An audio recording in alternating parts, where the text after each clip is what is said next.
My own brothers died tragically as well, truth be told.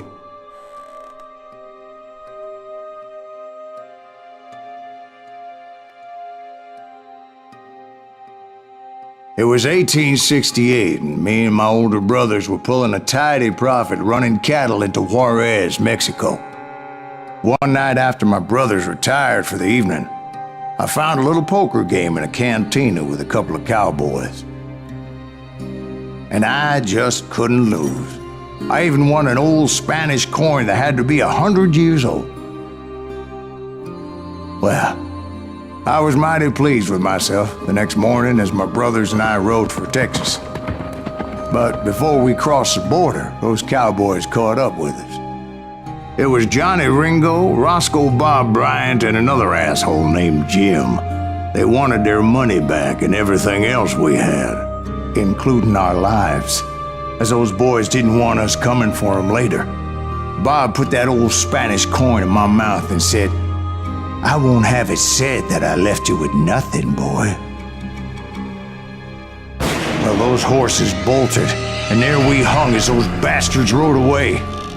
The branch finally snapped under the weight of the three of us, but being my older brothers were bigger and heavier, they were already dead. And right then I swore to myself that I would avenge them. Ringo you know about. But Bob eluded me, until I heard he was riding with the Wild Bunch.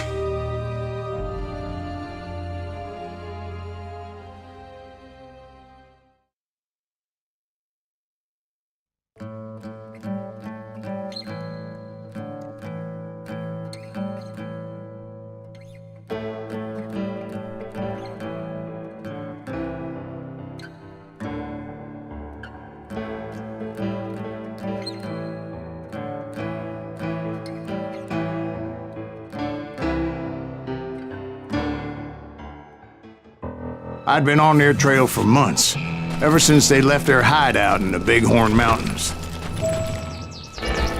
Led by Butch Cassidy, they were a loose association of outlaws who robbed banks and trains from Colorado to Montana.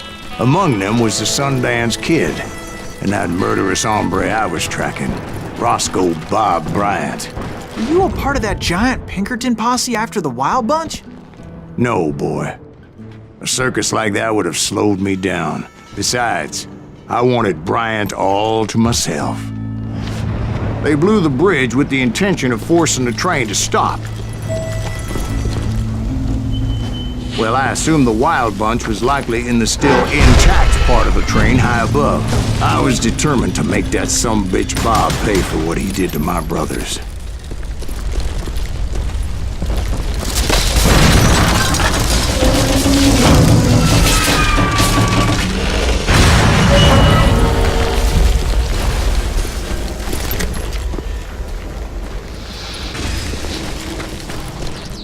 Ears are still ringing from blowing up that bridge. What'd you say? Well, I made my way off unscathed and came upon a few members of the gang and had no choice but to dispatch them. From there, I had to negotiate an even more precarious route. But first, I would need to get my ass out of there.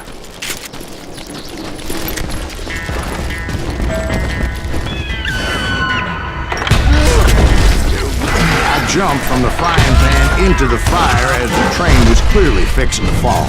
I had found the gang, but in order to find old Bob, I needed to fight my way forward past a whole passel of desperados. Outside, inside, any way I could, I made my way towards my prey. Well, what about the passengers? It was mostly a freight train, as I recall. There were no passengers aboard that day.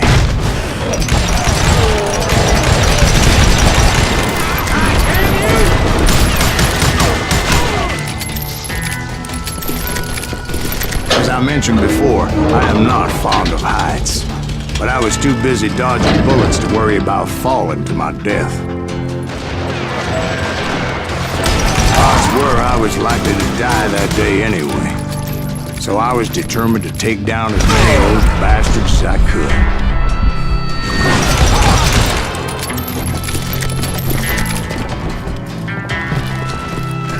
things, it was like shooting ducks in a shooting gallery. The only difference is these damn ducks shot back.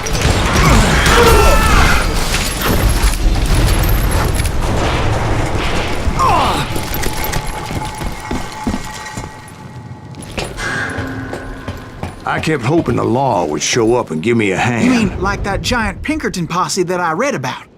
Did they come riding in, guns a-blazing to help?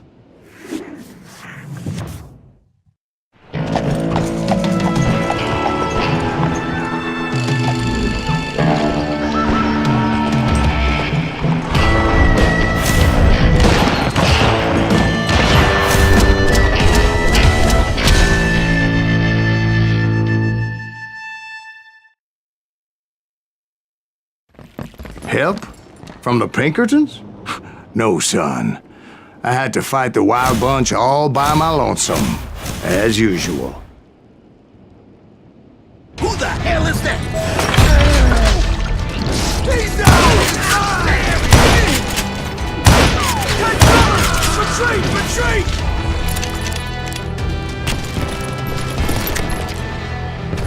He's killing everybody! Ready to meet your mate.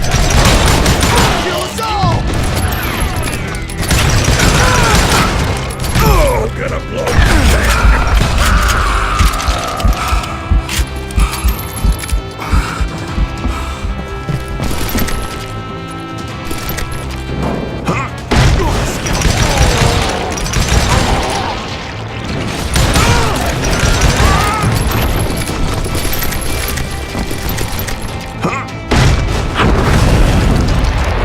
My guess is those dime novels didn't portray this as it happened, did they?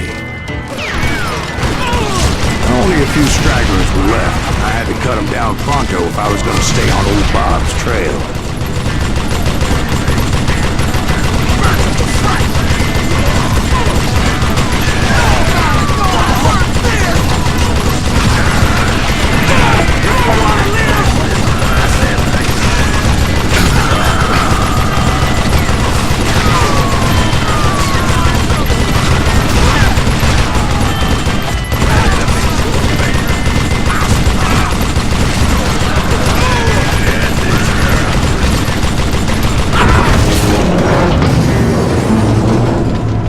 Once I silenced all those guns, I went searching for my nemesis, determined to finally have my justice. But the only survivor who welcomed me was George Flat-Nosed Curry. Who was he?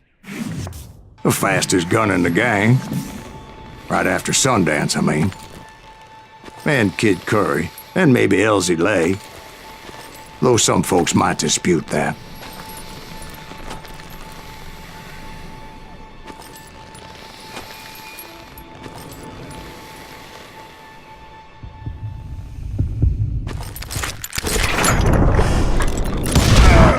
On that very same day, Butch Cassidy and the Sundance Kid decided to leave the Wild Bunch behind and decamped for South America.